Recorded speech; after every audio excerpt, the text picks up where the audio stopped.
Saudara yang kekasih dalam nama Yesus, mari kita membuka Lukas pasal 5 ayat 1 sampai 11.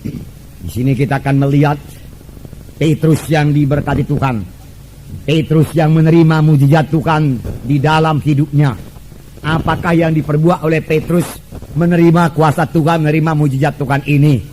Prinsip yang dipakai Petrus ini masih boleh kita pakai sekarang ini. Mari kita membaca dalam Lukas pasal 5 ayat 1 sampai 11. Kita membaca bersama-sama. Pada suatu kali Yesus berdiri di pantai Danau Genesaret, sedang orang banyak mengerumuni dia hendak mendengarkan firman Allah. Ia melihat dua perahu di tepi pantai. Nelayan-nelayannya telah turun dan sedang membasuh jalannya. Ia naik dalam salah satu perahu itu, yaitu perahu Simon, dan menyuruh dia supaya menolakkan perahunya sedikit jauh dari pantai. Lalu ia duduk dan mengajar orang banyak dari atas perahu. Setelah selesai berbicara, ia berkata kepada Simon, "Bertolaklah ke tempat yang dalam dan tebarkanlah jalamu untuk menangkap ikan." Simon menjawab, "Guru, telah sepanjang malam kami bekerja keras dan kami tidak menangkap apa-apa. Tetapi karena engkau menyuruhnya, aku akan menebarkan jala juga." Dan setelah mereka melakukannya, mereka menangkap sejumlah besar ikan, sehingga jala mereka mulai koyak. Dan mereka itu datang. Lalu mereka bersama-sama mengisi kedua perahu itu dengan ikan, hingga hampir tenggelam. Ketika Simon Petrus melihat hal itu, ia pun tersungkur di depan Yesus dan berkata, "Tuhan, pergilah daripadaku, karena aku ini seorang berdosa." Demikian juga Yakobus dan Yohanes, anak-anak Zebedeus, yang menjadi teman Simon. Kata Yesus kepada Simon, "Jangan takut, mulai dari sekarang kau akan menjala manusia." Dan sesudah mereka menghela perahu-perahunya ke darat, mereka pun meninggalkan segala sesuatu, lalu mengikut Yesus. Dimulai daripada Tuhan Yesus, saudaraku, mengajar di tepi pantai Danau Genesaret. Dan orang banyak datang mengerumuni Tuhan Yesus. Orang banyak pada saat itu haus akan firman Tuhan. Sudah lama mereka tidak mendengarkan firman Tuhan yang hidup. Sebab pengajaran Tuhan Yesus lain sekali daripada pengajaran ahli-ahli Taurat. Ahli-ahli Taurat sendiri mengakui bahwasanya pengajaran Yesus berkuasa. Mengapa pengajaran Tuhan Yesus berkuasa? Sekarang kita mengetahui, saudaraku, pengajaran Tuhan Yesus berkuasa karena Tuhan Yesus diurapi oleh Roh Kudus.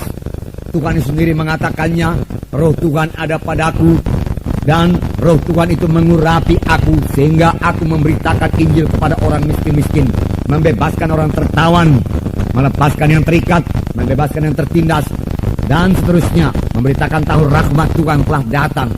Semua ini dilaksanakan Tuhan Yesus, saudaraku, dengan kuasa Roh Kudus, dengan urapan Roh Kudus, saudaraku. Nah, kalau Tuhan Yesus melayani dengan urapan Roh Kudus, apalagi kita. Pada waktu Tuhan Yesus di bumi ini, dia melayani sebagai anak manusia. Dia tidak melayani sebagai Allah. Kalau dia melayani sebagai Allah, nggak perlu diurapi, sudah cukup kuasa. Tetapi karena dia melayani sebagai anak manusia, dia perlu diurapi. Dan urapan itulah yang membuat pelayanannya berkuasa. Urapan Roh Kudus membuat pelayanan yang berkuasa. Demikian juga sekarang, saudaraku. Rindukah kita jiwa-jiwa berkerumun datang kepada Tuhan? Rindukah kita tanda ajaib, tanda mujizat jadi dalam pelayanan kita? Saudaraku, untuk itu kita harus diurapi oleh Roh Kudus. Roh Kudus yang mengurapi Yesus adalah Roh Kudus yang sama yang mengurapi kita sekarang ini. Roh Kudus tidak berubah. Roh Kudus sudah bekerja pada zaman Yesus dan bekerja pada Yesus. Roh Kudus juga bekerja pada sekarang ini, saudaraku. Kalau gereja-gereja dipenuhkan dengan Roh Kudus, berarti setiap anak-anak Tuhan dalam gereja itu dipenuhkan dengan Roh Kudus, saudaraku.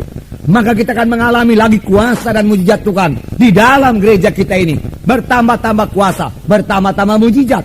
Sebagai akibatnya, jiwa-jiwa akan datang terus berbondong-bondong datang kepada kebaktian kita.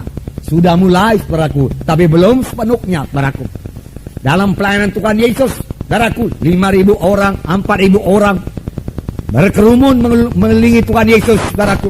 Dia mengajar dalam rumah, lalu di muka pintu jendela semua penuh dengan orang, saudaraku, dengan jiwa-jiwa yang haus akan firman Tuhan, yang diurapi Tuhan. Jiwa-jiwa sekarang ini juga haus akan firman Tuhan yang hidup, firman Tuhan yang diurapi Tuhan, saudaraku. Saudaraku, kuncinya yaitu penuh dengan Roh Kudus. Puji Tuhan, saudaraku. Sekarang ini saudaraku semua kita boleh penuh dengan Roh Kudus. Dan Tuhan pun bermaksud membaptiskan kita semua dengan Roh Kudus.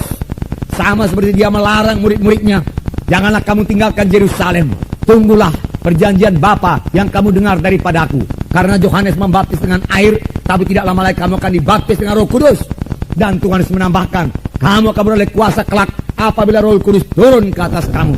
Kamu menjadi saksi bagiku, Yerusalem, Yudea, Samaria, sehingga sampai ke ujung bumi. Jadi Roh Kudus itu kuasa. Bagi saudara yang sudah menerima Roh Kudus, biar saudara penuh tiap-tiap hari dengan Roh Kudus. Bagi yang belum menerima Roh Kudus, terimalah Roh Kudus dengan iman. Bagaimana menerimanya, saudaraku? Oh, pelajaran kita, firman Tuhan pada hari ini akan menerangkannya kepada saudara. Sebab Petrus menerima kuasa Tuhan, Petrus menerima berkat Tuhan, Petrus menerima ajaib Tuhan. Apakah yang diperbuat oleh Petrus? Yang diperbuat Lukas 5 ini merupakan prinsip yang bisa kita pakai sekarang ini untuk menerima segala berkat yang telah dijanjikan Tuhan kepada kita, saudaraku. Nah, saudaraku yang kasih dalam nama Yesus. Jadi, saudaraku, Tuhan Yesus mengajar di tepi danau Galilea, saudaraku. Dan orang banyak berhimpun kepadanya dan mulai mendesak-desak Tuhan Yesus. Tuhan Yesus berdiri di tepi pantai supaya jangan, saudaraku, Tuhan Yesus terdesak sampai ke air, saudaraku. Tuhan Yesus melihat ada perahu Petrus di tepi pantai. Dan dia meminjam perahu Petrus. Petrus, bisa aku pinjam perahumu? Simon, bisa aku pinjam perahumu? Wah, Simon berkata, silakan Tuhan. Ya, silakan. Lalu saudaraku, Tuhan Yesus mulai mengajar orang banyak dari atas perahu Petrus. Saudaraku. Selesai mengajar, saudaraku, Tuhan Yesus, saudaraku, memperhatikan Petrus. Sudah seharusnya Petrus diberkati Tuhan. Layaklah Petrus menerima berkat Tuhan, saudaraku. Mengapa, saudaraku? Petrus sudah menabur. Kalau sekarang ini kita katakan, semua yang menabur, saudaraku, pasti menuai. Saudaraku, Petrus telah memberikan perahunya, dipakai untuk mengabarkan Injil. Layaklah, sudah seharusnya lah Petrus diberkati Tuhan. Saudara kekasih, dalam nama Yesus, Tuhan mau memberkati Petrus. Tuhan mau mencurahkan berkatnya pada Petrus. Tetapi, saudaraku, Tuhan mempunyai jalan Tuhan sendiri. Bagaimana dia mencurahkan berkat itu? Ada jalan Tuhan, saudaraku. Tidak otomatis, saudaraku, berkat itu turun, saudaraku. Saudaraku, jalan apakah itu? Bagaimanakah menerima berkat Tuhan itu? Jawabannya singkat saja, saudaraku.